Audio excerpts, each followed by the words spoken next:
Good afternoon, everybody. Uneducated Economist here. So I wanted to do a follow-up video to the video I had put out earlier today talking about the lumber futures and how they are changing the way that these are going to be priced out.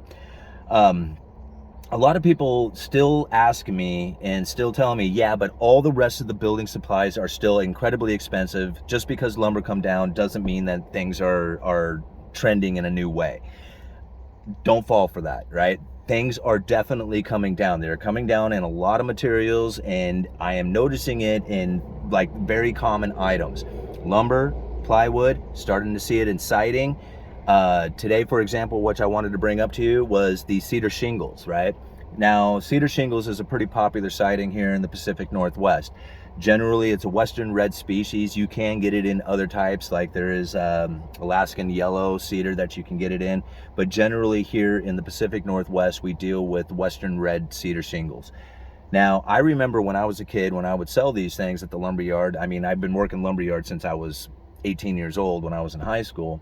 And I remember like a bundle of cedar shingles. I mean, you could literally get them for like, $50, maybe even less. I mean, I can't remember exactly how much they were, but they were fairly inexpensive. I mean, there was people even telling me they used to pick them up for like $20, $25 a bundle. Now, I remember like the common price would be somewhere between like say 60 to 75. Like that would be like what would have been normal. In fact, I went back and I looked at some of the prices that we were selling them for and here at the yard that I work at. And in 2018, we were selling a bundle of cedar shingles for $60, right? Now, in 2022, I think, in fact, it was like, I think I was looking in March of 2022, we had cedar shingles selling for $169 a bundle, which was like, at that time, everybody had their mind was just blown away. It was just like, I cannot believe how expensive these things have gotten. They've more than doubled in price, right? Now, this was last year we were saying this. They ran up to $192 a bundle, and they were there for a long time. They've been $192 a bundle for 6-7 months now. Today, they're $149.99. $149.99, cheaper than what I was selling them for last year at this time, all right? Before the final run up to 192. Is it a great price drop? No, but it's pretty significant, and it's showing the trend on which way these building materials are going. They're not going up, they're going down. I cannot find any building materials over the last 3 months that have gone up in price. All of them have come down. Now, here's a little thing that a lot of people don't know about some of these building materials, is that brand names change products. They change the name of their products. Okay, for example, fiber cement siding. I brought this one up to you guys before, but I'm going to bring it up to you again. Fiber cement siding, there's a couple of brands out there. One of them is a really big name, okay? And I don't want to use names specific, but there's one that's a really big name. Now, they have a new product out, right? A new product.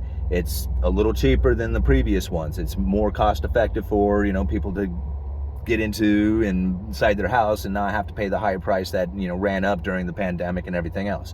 So this new product that they are offering, well, now the competitors out there, the other companies, have to compete with this new product. So I call up my vendor to get my product, the one that I normally stock, which is a competitor to the popular one that's out there. So I'm going for this, I go for another product, but it is very comparable. And the vendor asked me which one I want, the old one or the new one. And I said, well, what's the difference between the two? And she was just like, well, it has a different color primer. And I'm like, well, nobody cares about primer. Nobody cares about the color. I said, what's the difference in it? And she says, well, it has a 5-year less warranty to it. And I was just like, nobody cares about warranty either, okay? What I need to know is what is it about this particular product that you are offering me that is different from the other one, so I know what it is that I am trying to offer my customer and why it is that they are getting a better deal on this one as opposed to the old product. There's no difference. The only difference is the name, the color, and the warranty. That's it. That's the only difference. It's the exact same product that they have been producing the entire time. No difference. The ingredients are the same. The manufacturing process is the same. The distribution of it is the same. There is no difference within this product. The only difference is the name, the color, and the warranty, and the price. Now they have a cheaper price. That is a deflationary scenario. it's not back to the normal price, right? But it has dropped down dramatically, and they are offering it up under a new name because everything that's in the system right now that has the old name has high input costs going into it. And that's the problem that we're going to find with a lot of material out there. The high input costs that went into all those materials when there was a shortage, labor shortage, energy hikes, all this stuff that caused the inflationary scenario that we were all anticipating to take off for the rest of our lives and go into a hyperinflation or whatever it was, has peaked out, right? And now they're trying to move this material out, and they can't move it out under the old name because there's so much out there that has the high input cost into it. So they offer up a brand new product, brand new, right? Not really brand new. It's the old product, but they put it under a new name with new label and another price. And now they can clear out the old stock with a higher warranty because the customer thinks that they're getting a better product, but they're not. But that's what they're going to do. It's a higher price. And then after all that stuff is gone, they'll have the lower price that has, within the new product. And then they can, carry on as if everything was normal. That's happening in a lot of stuff.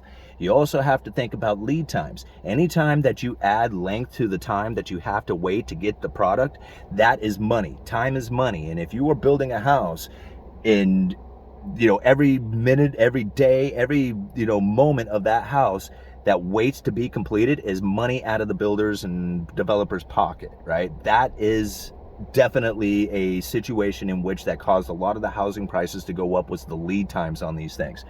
So take, for example, vinyl windows. Vinyl windows took me 60 days to order. From the time I ordered it to the time I would receive it was 60 days.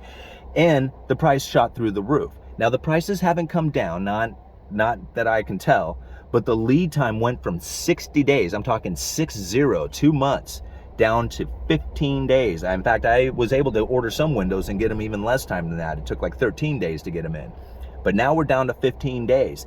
I would typically take 10 days to get a window, so we are very close to being back to normal. Once we get back to normal, then the competition will start to kick in, as far as like the lead times go. If those lead times are short, that means there's not as much production taking place, and that means the competition is going to start really kicking in order to find those customers out there. And if you can't beat them with lead time, then you're going to have to start beating them with price. And that's what we're going to start experiencing here very soon when it comes to vinyl windows. Now, like I said, I haven't seen the price come down, but I've seen that lead time shorten up dramatically.